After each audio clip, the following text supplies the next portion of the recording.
Mag-install tayo ngayon ng mudguard sa ating sasakyan Mitsubishi G4. Ayan, dito natin ilalagay.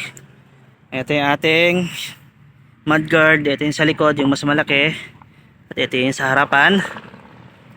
Gamit yung ating plastic chisel. So mas maganda meron kayong ganito, pero pwede naman gumamit ng screwdriver na flat, pero ito mas maganda kasi ito talaga dapat.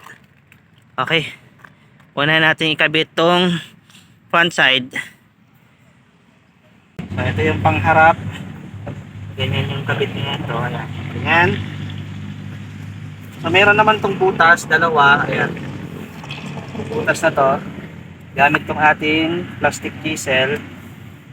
Galit natin to, galit natin yan.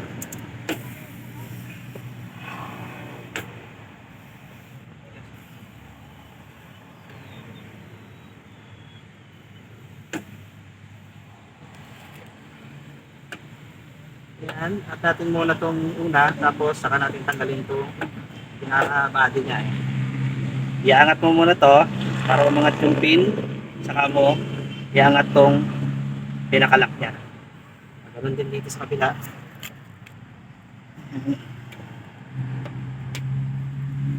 Angat mo lang muna. Yung katigasan lang kasi nag-stack up na.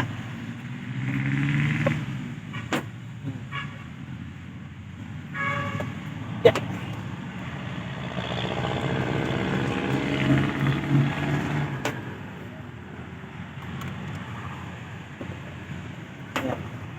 Amoy angat tong alawa. Punasan lang natin to. Hindi pa natin kasi naka-wash, pero pinanasan na natin itong paglalagyan. Ayan. Tapos install na natin. Itapat lang natin yung butas na ganyan. Ayan.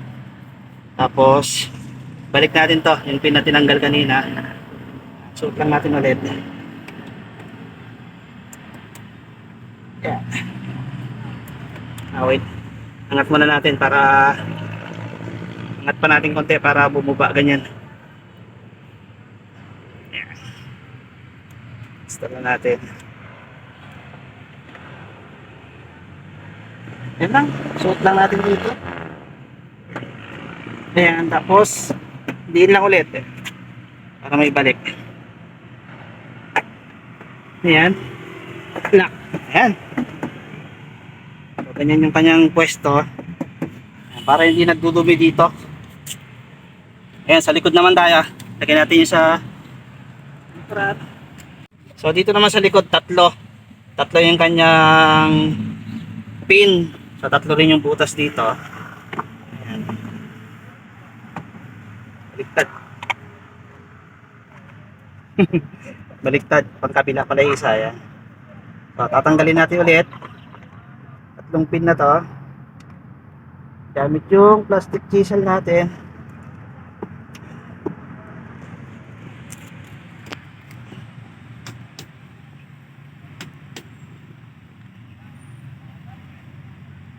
Medyo may katigasan to. Ayan. Ito na. Yung pangalawa.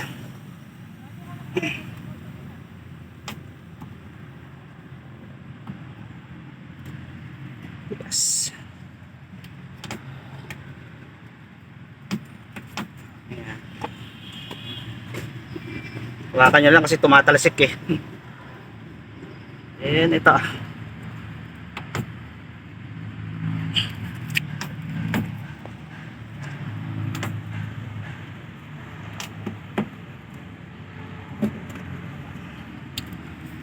Punasan lang natin.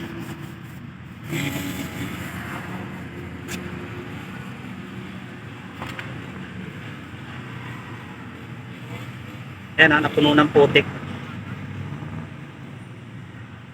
Hilahin lang natin to para dumikit tong apat na pinya. Para pag nilagay natin, hindi mahirap.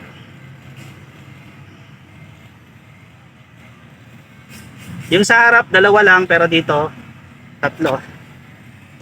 Then, install na natin.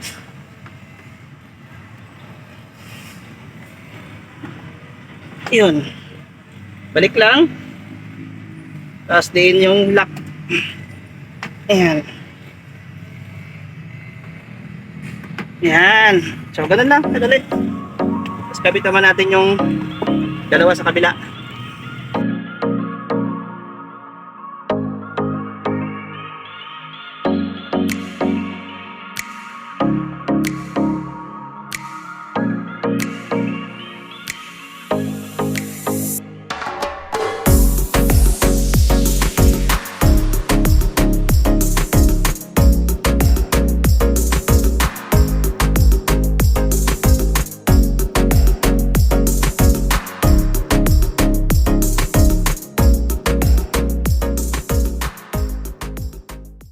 So ayun, kabit na natin yung ating mudguard. Ayan o. Ito maputik-putik pa o. Kasi hindi pa natin nagpakarwas. So pag may mudguard na tayo, yung putik ito, kahit pa paano, bawas. Hindi katulad ng ganito na gumuguhit yung dumi. So ayan. Ganun din sa likod. Ayan. So ganun lang naman kasimple magkabit ng mudguard. Tatanggalin nyo lang yung clip na yan. Tapos i-install nyo tong mudguard na to, sabay balik yung clip. So ganun lang. Napakadali lang, kayang-kaya nyo. Kung wala kayong gamit na plastic na chisel, pwede kayong gumamit ng flat screwdriver. Okay.